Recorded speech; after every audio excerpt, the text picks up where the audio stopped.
Greetings, class. I hope you guys are doing well and staying healthy. I'm going to start every video that I'm doing with that because I care about you guys, and I hope that none of you are getting sick. I hope that you're in good health, and I miss you guys. And what I'm about to do is go over a video lecture on another essay that we've read, and that is a George Washington essay. And I particularly like the Blind Patriotism and George Washington essays for this reason. Patriotism is often perceived as a subjective idea. It's drenched in pathos. It's based off emotions. And what these two essays have done is they've created a more logical analysis and case studies of patriotism.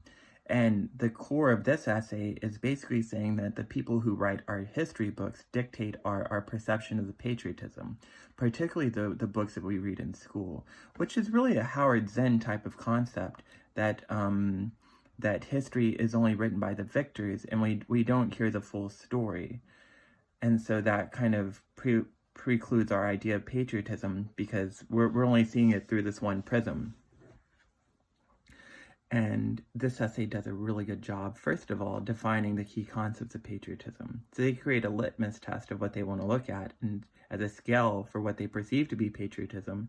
And then they see if the books that are representing patriotism are abiding to this scale. And in the second paragraph of our essay, we have to define patriotism. And on page 273, which is really the second page of our essay, it goes over key terms, and it's the third paragraph on 273, second column. And I like these a lot. One, it says that patriotism is defined as a special affection for one's country. So it's a love for the country, which we've talked about. And then it says a sense of personal identification with one's country. That's a second idea. So how you identify with your country, right? You're an American citizen. And if you look at those two ideas, I think those really gloss over the idea of blind patriotism. Love for your country, identifying with your country. I think those two terms really fit into that. And the next two scales that he uses are more progressive patriotism. He says a special concern for the well-being of one's country, right? It's wanting more for your country, it's wanting better for your country, and also being concerned about how others are being treated in your country. And then he says a willingness to make sacrifices to aid or protect one's country. I think that kind of gets into blind patriotism because that could be joining the military. But a willingness to make sacrifice really gets into the concept of activism. And that's where we could say that Rosa Parks was a patriot, or Martin Luther King was a patriot because they were willing to make sacrifices to aid or protect one's country. So I think those are interesting terms, and I think those would work really well in your second paragraph. So what he does is he sets a test, and he has these two textbooks. And on that scale, he looks at the words and how I'm really looking at page 244 and how they use these ideas. So one was more of a progressive patriotic book, and the other one was more of a blind patriotic book. And what he did was he created a scale looking at the specific words and how much it matched the definitions he set out, right? Now, so that's something very, very important because he's looking at words that we use to show as patriotic. One would be, I'm reading 245, and all of New York turned out to welcome the nation's hero. So whenever you hear hero in America, American's hero, that is dictating our concept of patriotism. But what I really, really like is more of the end of this essay, where it talks about George Washington. And he says a couple things that I like. Let me see. I want to find it exactly. It's on it's on page 246 where it says this.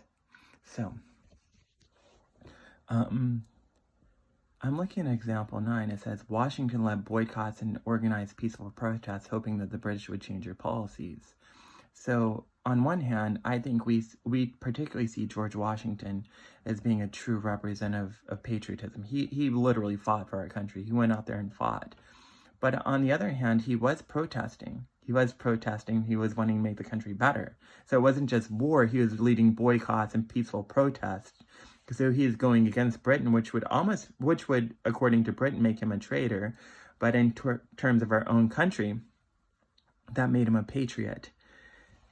And the other thing in example 10, he didn't always agree with what the country was doing, what America was doing. And so I think that one view of patriotism is blind allegiance, accepting your country no matter what. But if you look at what George Washington was doing, he didn't always like where the country was going. He had deep concerns. And so that shows that he was going against the grain because he wanted better for the country. And another thing he says, example 11 is especially powerful. It says, as Washington grew older, he didn't like how the country was still using slaves, and what he decided to do at the very end of his life, once he died, is set his slaves free. And that's an interesting idea, because some people would say that if he really loved his country and he was support of his country, then he would have just accepted that those were the conditions of his country, and that's what he accepted. But on another hand, it's almost treasonous or traitorous. I don't even know if traitorous is a word, but what he's doing is he's going against the grain of the country, right? Which is one, progressive patriotism, but it also goes to show that perhaps when you're standing up for what when your country is doing something wrong, that could be especially patriotic, and that's the way the author perceives it. And there's a couple of things to get into here. One, if he was really an activist, and if he had this strong belief, then he should have said something in his time. He should have been stronger about that. He should have set his slaves free in his lifetime rather than waiting till they died. But on another angle, what he was doing was pretty radical for his time, because he was fighting against what he perceived to be injustice. And it's actually the same injustice that Henry David Thoreau was talking about. So on one hand, this essay sets out very clear definitions of patriotism as complete allegiance for the country, which is dictated by some of our textbooks. But on another level, patriotism can sometimes be treason when you're standing up for your country, when you're fighting for it and going against your country's traditions and laws and what it stands for. And it's also progressive, and it's not agreeing with everything your country is doing and trying to make changes. Does that make sense? So, I think this essay really gets into the two different views of patriotism. I think it has a good scale of patriotism, much like blind patriotism. It has elements of activism.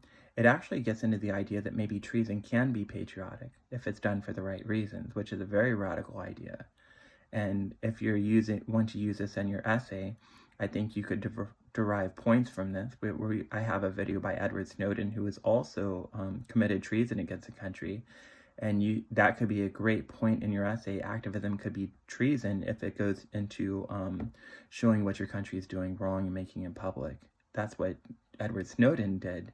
And that's also what George Washington did in his lifetime. Very radical ideas.